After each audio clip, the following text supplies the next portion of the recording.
Spo may have said this publicly, Jaime, and I'm sure he's maybe mentioned this to you, but I had a recent game and we were asking about you in the pregame meeting, and he said the Heat make the finals last year, and he's coming off of that, so he didn't have a ton of time to prep, and they gave him a list of names and guys, and he's going through the scouting report, watching film, and he said everybody in the Heat organization just kept coming up to him and being like, Jaquez, he's a Heat guy.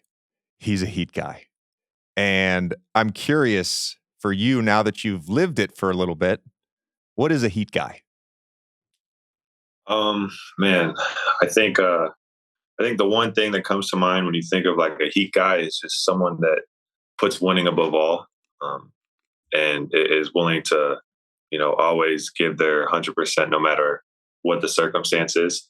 And that means like, you turn the ball over, you're running back on defense and trying to make up for that play. You mess up on defense, you got to get it back the next one. So I think just things like that, little things, winning. And when you're part of this Heat culture, one of the things we talk about is preparing the regular season to get us prepared for the playoffs. And so really everything is just for, the playoffs and getting prepared for that. And that's kind of been the theme throughout this entire season. When coaches come and talk to me, it's like, everything we're doing now for you is trying to get you prepared for when you get into the playoffs, because, that's the most important thing is winning. And, that's what Heat culture is all about. When you talk about Heat guys, it's all about winning. It's interesting. I had y'all's game against, was it Denver? Yeah, Denver on Wednesday in Miami. And I asked about the lack of continuity with this year's team. And I said this on the broadcast, so I think this was for public consumption that Spo told me. But I asked him about the lack of continuity and how he, goes about coaching that and his approach. And one of the interesting things he said was he feels like this is actually making you guys better for the playoffs, because guys have had to play different minutes night to night. Guys have had to play different roles night to night. Guys have at times are asked to do less. Guys at times are asked to do more. And when you think about the playoffs, a series within a series to series, unless you're Jimmy or Bam, really, like on your team, and I think that's true for most teams, unless you're one of the top two or three guys, you are asked to do different things in a playoff series. How do you sort of look at your own role on this team night to night? And do you feel that? Do you feel like night to night sometimes it does change and you're asked to do different things? Oh, yeah, 100%. I think that's, I don't even think that's just for myself. I think that's, for team wide. I'm sure our team has our situations, and then throughout the league. I mean, it's a long season, 82 games. I know for our team, I don't think we played one with the entire roster healthy. So, guys get hurt, you're asked to step up. When guys come back, you're asked to take a step back down. And that's just part of the game. It's something that you learn, or something that I've learned pretty quickly in the NBA is that, any given night, things can change. Every day, things are changing, and you just got to be ready to adjust. And as long as you keep the main thing, and that's winning basketball games, you learn to live with it and try your best to produce for the team, whether that be, you're playing a lot of minutes, whether it's just plug minutes. When coach asks you to do a specific thing, play a certain role, and you play it as hard as you can and to the best of your ability. And that's something that you learn throughout the season. One of the things he loves to say, it's not an indictment. It's just, what's best for the team. And as a collective, I think we have a great mentality as a whole, that, we understand that, we're trying to benefit the team, and whatever that way is, we try our best to accomplish that. I was going to ask both of you guys this. I mean, you mentioned the prepping for the playoffs. I'm curious what that looks like now. We sit in, mid-March. You guys are clearly going to be in the playoffs, but you don't know who you're playing. So, like, if you approach a 2-game stretch against Detroit or something like that, what does that mean for you specifically? Then also, JJ, obviously, just like, at what point do you start that process of being like, we are going to approach these games differently because we know, April 20th is around the corner? I think when you talk about seeding, I think we are right now the 7th seed, and how tight the East is right now, how important these games are for trying to get a good spot. And I don't think they want to try to play in, or not they, we don't want to play in the plane again, this year. So when you get into these games, they're so crucial and critical, especially how tight the race is. You got Orlando, Philly, Indiana, all of us are kind of in that same area and trying to fight for these seedings. And, these are important. And trying to get one of these seeds is, really trying to prepare us for, the playoffs and taking these games as such. It's interesting because I played on some good teams, and as Jaime so eloquently pointed out before we started, I am ringless. Thank you for pointing out the First fact thing that he I says never when won he a championship. gets on this It's literally the first thing this guy gets on the Zoom, and he's like, "Oh, hey JJ, I heard you never won a championship." I was like, "God damn, man, what a way to start a conversation."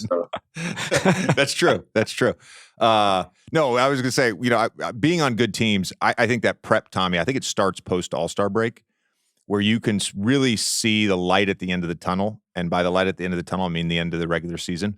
And so there's a certain amount of, I think, seriousness that good teams come back with post All-Star break. Now, there's anomalies to this, of course. You look at the Denver Nuggets last year. They basically secured the number 1 seed after beating Memphis in mid-March, and then they rested guys. Their defense fell off. Like, they didn't play well going into the playoffs, and then they went on a great run in the playoffs. I think health is important. That's part of the prep to me, is like, you come out of All-Star break, you want to feel rested 6 weeks later. You want to feel at your best as whatever that means, because it's hard during the season to really be like, I'm going to rest. But I was on a lot of teams where coaches towards the end of the year, I was randomly looking this up on Basketball Reference the other day. So like with the Clippers, I played 3 of the years, I played over 75 games. But I remember late in the season, Doc would be like, hey, if we secure this seed, I'm going to rest you, and you're not going to travel with the team the last regular season game at Utah, or whatever it may be. And so health is important. The other thing, and I'm curious to get your thoughts, just because you're kind of in the middle of this right now with all these teams in the Eastern Conference. The other thing, Jaime, for me, was always thinking about matchups, like potential matchups, potential first-round matchups, potential second-round matchups. You mentioned seeding, but a lot of times towards the end of the regular season, you're playing teams that you could then face in the playoffs, whether it is first round or whether it's, hey, this is a contender. We could see them later on in the playoffs. You don't want to give that team a certain level of confidence against you. So you're preparing for those games. I remember in Philly, my second year, we had a late game. It was probably fifth to last game at home against Milwaukee, second night of a back-to-back. And we treated that game in a lot of ways like a playoff game. Now, I think they ended up winning the game, but that to me was like an example of, we could see them in the second round. We could see them in the conference finals. Let's treat this like a playoff game. Are you feeling that at all? Beyond just like, hey, we need to win every game, but in terms of certain matchups this time of year? Oh, 100%. I think that's something that Spo really makes clear to us, when we're prepping for games. He always says this is going to feel like a playoff game, especially when we're playing teams, like Denver, Boston, real contenders for the title. And when we go into those, we treat it as such. And you can tell the intensity is at a high, not only from coaches, but the team as well, and some of the veterans. And it's a great feeling, when you see everyone and that competitive attitude really starts pouring out, and you can see it in everyone's faces how close how close we're getting to that time of the year where everything matters so much. So on the prep and everything, he always tells us, this is what a playoff game is going to feel like, and let's see how ready we are for it. You're 65, 60, Pat, you're past the 65 game point. You're at game 67. You guys have played 67 games. What's been the hardest thing about your first year in the NBA? Man, that's a great question. I think there's been a lot of challenges, although I think those are also extremely fun. But I will say this, I think the longevity of a season can really get to you. I remember in the beginning of the year, there was a point in time where I thought there was going to be no way in hell I was going to make it to 82 games. So, to make it this far and starting to see the light of the tunnel, I know I can do this now, but I would just say the sheer longevity, just game after game, back to backs, never really getting a break. And it's just basketball, basketball, basketball. I think that was like a big adjustment coming from college, having 2 games a week. Obviously the season's a lot shorter, but I would just say the sheer longevity was a big challenge in the beginning, and now here I am. But I think this is 60, 68 games, maybe something like that, and I'm feeling a lot better, more comfortable. But the sheer longevity was a big one for me. Did you feel like you hit a wall in January, February? I think I'll say this. I think I was in a really good spot before I got injured and had to take some time for my groin. I was in a spot. I was, I remember talking to coaches. I was tired, but I was like, I'm pushing through. My mental is exactly where it needs to be, and then I get a little break.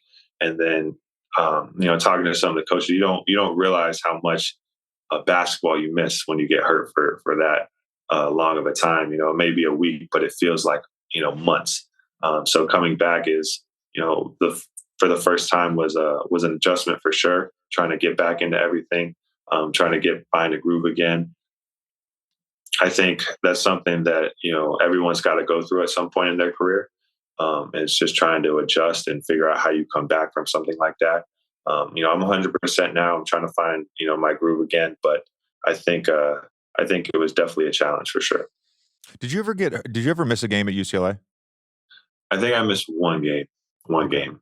The thing I always found, there's 2 things that I found when I would miss games because of injury.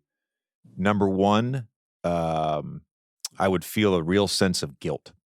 And it was the strangest thing. I would literally feel I could rip my hamstring, which I did a few times, and I would feel guilty about it. Like I'm not out there.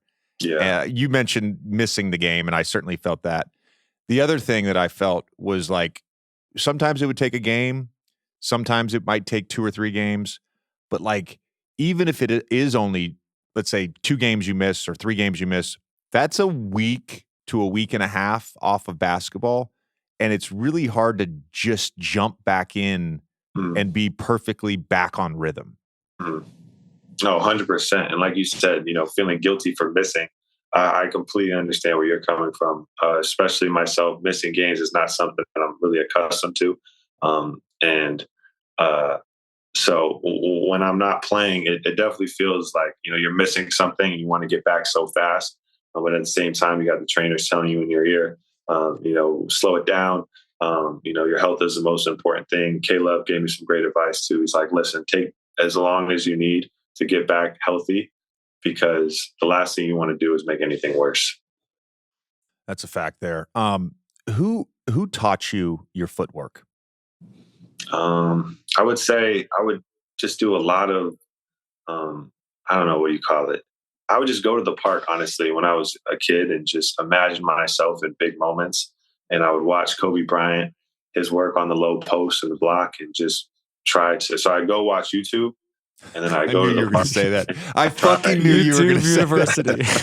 I just go to the park and then just try to do it. I mean, my dad was a huge help. I had trainers later in my career, but pretty much my base knowledge of basketball fundamentals came from watching, my dad obviously was my coach, and then watching YouTube on Kobe and guys like Melo, DeMar DeRozan, and just go down to the block and try to imitate whatever they were doing. I think what's crazy is there's a lot of guys that historically have had great footwork and been great athletes, but historically there's been a lot of guys that have had great footwork and they aren't the best athletes. And the footwork essentially is their superpower and it's their advantage. What's interesting about you is you're also a crazy athlete and you have the footwork. Did you catch people off guard with your athleticism in high school, college? I mean, I watched you at UCLA and I didn't know, and I apologize, I didn't know about your game. You know what I mean? The jumping part until I came across some videos on social media. Did you catch people off guard? I mean, I think so. And I think part of it has to do with my junior year, just because I I had hurt my ankle my junior year, so I was playing on a hurt ankle. I eventually had to get surgery, and I could barely move. I was just playing through it the whole entire time. So I think during that stretch of time, people were like, "Oh, he's kind of like that." Part of that was because my ankle was hurt and I couldn't jump off it. I wouldn't even practice. I would just play in the games. So I think it was definitely got slept on a little bit. But from high school, I mean, if you go watch, my high school highlights from my time at Camarillo, you'd see guys were throwing lobs off the backboard to me like every game, and it was just like we were the Globetrotters. It was so much fun. And so I guess, yeah, people definitely slept on it, but I think the footwork is also very important because as high as I jump, I mean, there's guys that jump way higher in this league. Do you think there's a bias? Like you staying 4 years in college, do you think that led to some of this a little bit as well, as people being like, okay, there's a reason why he didn't come out? I don't know, honestly. Maybe. I would just say this. I know that staying 4 years is kind of like an anomaly nowadays, but I think at the same time, like everyone's path is different. I know there's guys in the league today that have played 4 years in college and are having great careers. I mean, Jalen Brunson, for example, another guy, Josh Richardson on my team. And then I think, there's plenty of others. So Malcolm Brogdon, I think, played 4 years as well. I mean, there's been plenty of guys that have done it. And I don't want to say I'm the only one or I'm starting this. There's guys who've done it before. And I wouldn't say it's for everybody. You got freshmen nowadays who are going number one pick, and I'm all for that. It's just whatever path you feel is best for you. And, that's the message I try to preach. I stayed 4 years. Another one. Yeah, 4 years. Yeah. You said I wasn't a good player? All right. This guy, man, he's just throwing subtle shots and direct shots. All right. What do you think? What do you think, though, staying 4 years gave you in terms of an advantage by the time you got here to the NBA and playing for the Miami Heat? I think the biggest thing or the biggest advantage that I gained is understanding winning and what that takes and what that means. And really understanding the little things about basketball. So I think, in 1 year as a freshman, it's kind of hard to really take that in and understand what that is. And, you have 4 years of development, especially under the coach that I had, where winning was everything. If we ever lost the game, it was like the end of the world. So learning what it took and the work and the preparation, I think really helped me to take that next step and go into the NBA with that knowledge of, what it takes to win and what that really means. I got a question on that, actually, because Coach K used to always talk about unpacking your bags. Mm-hmm. And I remember the first time he referenced that, he was talking about Elton Brand. And Elton came in as a freshman, had some success. There was a lot of buzz about him. That class, I think William Avery left after his sophomore year. Elton left after his sophomore year. Corey Maggette left after his freshman year. This was all 99. It's the first time anybody had left Duke early. And so when I got there in 2002, it was, he was talking to, we had a heralded freshman class. He talked to us about unpacking your bags. And all that meant was that you're sort of all in to your time, whatever your time is. My time was 4 years. Your time was 4 years. Some guys, their time is a year. Some guys, it's 2 years. But while you're there, unpacking your bags. And I think one of the issues, there are many, but one of the issues right now in the one and done era is that I don't think not enough guys unpack their bags. And what happens there is the two things you just talk about. You don't necessarily learn the value of winning and losing. And because your bags aren't unpacked and you're not all in because your mind's somewhere else, or, you were a heralded high school player, McDonald's All-American, and I'm going to leave after this year, and I know I'm going to leave after this year. You're not actually paying attention to whatever's being taught. And specifically, I want actually specifics, like what are the things? Because there's a lot of guys that have said this, like Antoine Jameson said this recently. Pop said this recently. We've got all these guys that have uber skills, but the fundamentals, I think Pop referenced maybe screening angles or Pop referenced footwork, whatever. the fundamentals have been lost a little bit. So like specifically, like for me, I'll give you an example. I was a catch and shoot guy. Yeah. I was a catch and shoot guy in high school. Mhm. When I got to Duke, two things happened. Later on in my career, I got to play on the ball. I got to run some pick and rolls. And then I spent so much time, not on YouTube, but actual film, studying Reggie Miller, Ray Allen, Rip Hamilton. So I actually got better at playing off the ball. I got better in my movement. I got better setting up screens. Those were the things for me that mattered once I got to the NBA. What were the things for you that mattered that you learned, the fundamentals, because you stayed 4 years? I mean, man, I could go on for a really long time. I'll say one that sticks out to me that my coach always said is, honestly, it's a pretty easy one, but listening. Like, listening and focusing, understanding scouting reports, understand, what coach is trying to tell you, not how he's saying, but what he's saying, things like that. And then, I mean, defensively, what it means to, stunt in the gap and get back out to the corner, being helped without giving up open threes, understanding what the low man is, offensively understanding spacing, how to get a great shot, understanding the importance of just swinging the ball once or twice and how much that opens the floor. I mean, understanding, boxing out, rebounding, the importance of the game within the game. Like, all right, if we win the rebounding battle, they're a great rebounding team, and their offense relies heavily on offensive rebounds. Okay, that's something that we need to take away. Listening to that and applying it into your game is one of the biggest, skills I think anyone can have is really just listening, and applying that into the game. Or, who is their main guys? Who is a shooter? What hand do they like to go to? Take away those buckets and, transition, for example. We got to get the rebound secure so we can set up or we got to go back and set up our defense. Just things like that, I think are really crucial. And over 4 years of that constantly getting pounded into your head, it really sticks. Yeah. It becomes programmed into your brain a little bit. Exactly. Were there any things like conceptually that were different when you got to the Heat? Yeah. I mean, I think, spacing and I wouldn't necessarily, like, to me, college is plays and the NBA is a lot of actions. So I think that conceptually was a big thing. Obviously, shorter shot clock, you got to get shots on goal. But just, running quick actions and being unpredictable. Whereas in college, you got a lot of set plays. Okay, let's set up. Let's take our time. Let's get the best shot possible. In the NBA, it's like, all right, let's get a great action. First great shot available. We got to take it because the shot clock's short, and a lot of times if you pass up a good shot, you're not going to get a better one. And so I think that's a big thing transitioning from college into the NBA is just understanding how much faster the game moves, and pacing and how much easy buckets are of value, and just things like that.